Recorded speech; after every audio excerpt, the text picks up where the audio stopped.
Hello everyone, welcome back to my channel. आज मैं आपके सामने मिस्टर फॉक्स सीरीज़ का दूसरा एपिसोड पेश करूंगा। एपिसोड का टाइटल है हर तकलीफ़ के बाद आसानी है। सुबह का सूरज जंगल के पीछे से उभर रहा था। पीली रोशनी हवा में फैल रही थी और लोमड़ा अपनी गुफा से निकलकर पास वाले तालाब की ओर जा रहा था।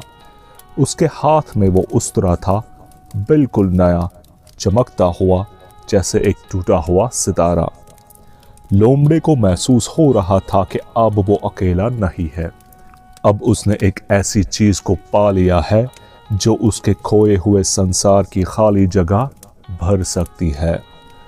वो हर कदम पर खुद को बुलंद महसूस कर रहा था, जैसे जमीन उसके नक्श कदम को सलाम कर रही हो।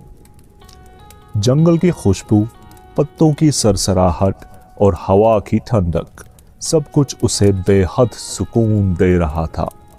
जब जिंदगी कुछ छीन लेती है, उसने सोचा, तो बदले में कुछ और भी अता करती है। शायद यही इंसाफ है। थोड़ी देर टहलने के बाद दूर से कुछ आवाजें सुनाई दी, मर्दों की आवाजें। फिर भेड़ों का झुंड दिखाई दिया और हंसी सुनाई दी। लोमड़ा उन आवाजों की तरफ बढ़ा और देखा कि वहां कुछ चरवाहे अपनी भेड़ों का ख्याल रख रहे हैं।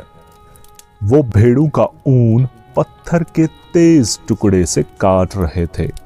अरे, ये पत्थर से क्यों काम ले रहे हैं? क्या इनके पास कोई और औजार नहीं है? लोमड़े ने सोचा। लोमड़ा जोश में आगे बढ़ा और बोला, मेरे अजीजों, जब मेरे पास तुम्हारे लिए एक बढ़िया सा उस्तरा है, तो पत्थरों से मशक्कत क्यों? चरवाहे हैरान परेशान एक बोलते हुए लोमड़े को देख रहे थे, जैसे किसी पुरानी कहानी का जादुई किरदार उनके रूबरू हो। कुछ देर लोमड़े की मजेदार बातें सुन लेने के बाद चरवाहे ने उसका उस्तरा लिया और ऊन काटने लगा। बहुत सफाई के साथ काम हो रहा है, चरवाहा बोला।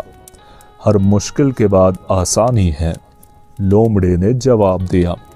कुछ देर तक सब आसान लग रहा था, फिर अचानक उस्तरा चरवाहे के हाथ में टूट गया। एक हल्की सी चटकने की आवाज आई और उस्तरे के दो टुकड़े जमीन पर गिर गए। लोमड़ा बिल्कुल जम गया, जैसे वक्त रुक गया हो। फिर अचानक से उसकी चीख पूरे मैदान में गूंज उठी। वो गुस्से, दुख और हैरानी में चिल्ला उठा, तुमने मेरी खूबसूरत अमानत बर्बाद कर दी। चरवाहा डरा हुआ था और माफी मांगने लगा, लेकिन लोमड़ा चुप नहीं हुआ। मुझे अपने उस्तरे के बदले में कुछ खास चाहिए, उसने गरजते हुए कहा। बेबसी में चरवाहों ने आपस में मशवरा किया। फिर एक छोटी सी सफेद भेड़ लोमड़े के आगे रख दी। आप हमारी एक भेड़ को रख सकते हो, एक चरवाहा बोला। लोमड़ी ने उस भेड़ को घूर कर देखा, फिर धीरे धीरे उसका गुस्सा पिघलने लगा, जैसे उसको अंधेरी रात में रोशनी की किरण मिल गई हो। लोमड़े ने भेड़ को अपने साथ ले लिया और वापस जंगल की तरफ रवाना हो गया। इस बार बिना उस्तरे के, मगर एक अजीब सी जीत के एहसास के साथ। शाम का वक्त हो चुका था। लोमड़ा और उसकी भेड़ साथ चल रहे थे। लोमड़ा बहुत खुश था। बेशक तकलीफ के बाद आसानी है, उसने कहा।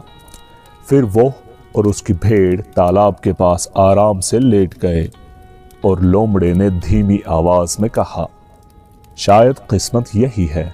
जिंदगी कभी कुछ खोने से रुकती नहीं, हमेशा किसी और चीज की तरफ धकेल देती है। लोमड़े ने गहरी सांस ली और सोती हुई भेड़ को देखते देखते खुद भी सो गया। यहीं पर एपिसोड 2 का एंड होता है। उम्मीद है आपको ये दिलचस्प वीडियो पसंद आया होगा। मिलते हैं अगले एपिसोड में। तब तक के लिए अपना ख्याल रखिए। Don't forget to like, share and subscribe. Thank you for watching. Bye bye.